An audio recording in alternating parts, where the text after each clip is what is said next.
Welcome to homework video number 2. Today we'll be covering Saxon math lessons 4 and 5. So I will tell you what I need you to write down and what you need to bring in tomorrow for your practice. So our first concept is comparing whole numbers. When we compare whole numbers, we use comparison symbols.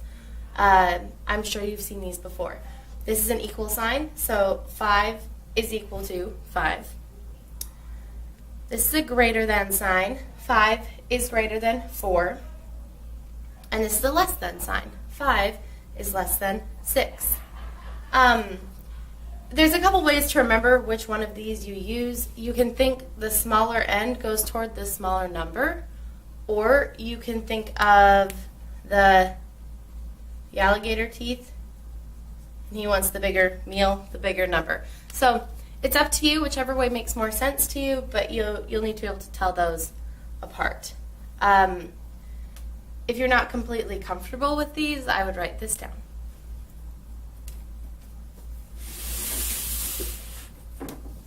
All right, when we're comparing bigger numbers, so you know that 5 is bigger than 4. But if you get into bigger numbers, sometimes it's harder to visualize that and think about which one is larger.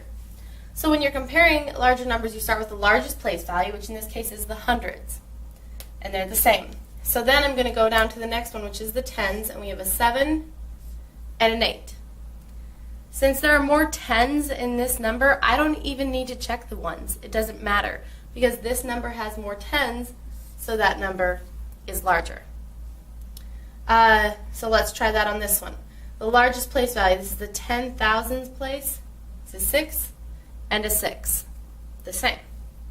Then we have a 4 and a 6, which means this number has 4 thousands and this number has 6 thousands. I don't need to check anything else because the hundreds, tens, and ones won't cancel out the fact that this number has more thousands.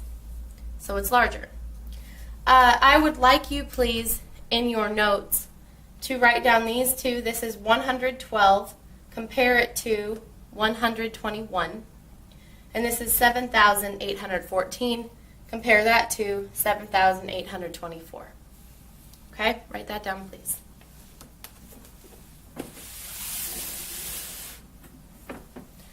All right. So the other thing we're going to be talking about today is naming whole numbers, and we'll talk about naming money later.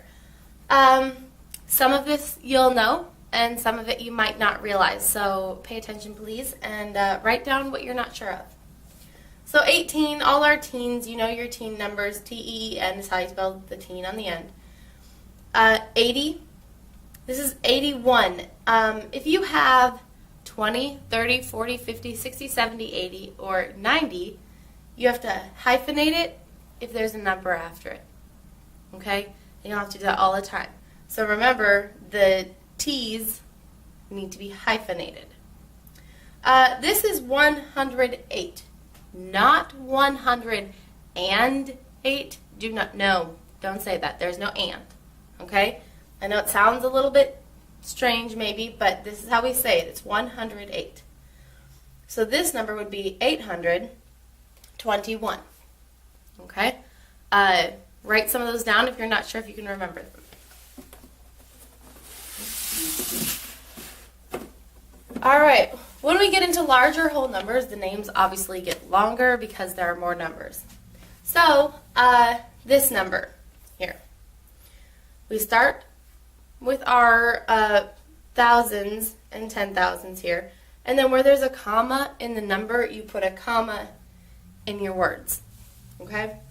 So this is 20 hyphenated 4,000, comma, 148. And 40 is spelled weird. It's not F-O-U-R, just F-O-R-T-Y. But make sure you keep that comma in there. This number, we are going to do all three of our thousands first. So it's 150 hyphenated 7,000, comma there, because there's a comma there. 29. Do not,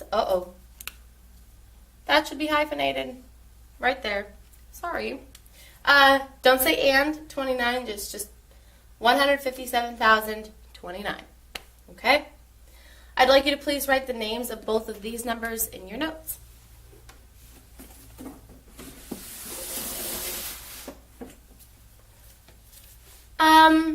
Money. If we're talking about money, dollars and cents are written with a dollar sign and a decimal.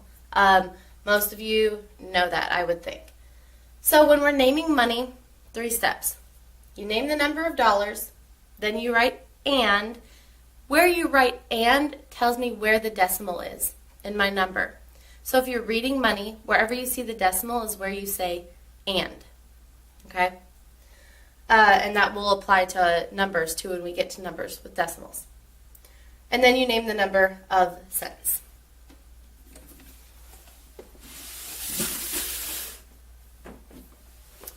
So here's a couple examples. We have 324, this dollars, 320 hyphenated $4 and 50 hyphenated 5 cents.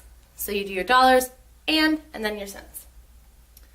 This is 63 hyphenated dollars and 40 hyphenated 5 cents. When you're writing answers in math, you have to make sure you have the dollar sign, because if you don't have the dollar sign, then you don't have your label and you lose half credit.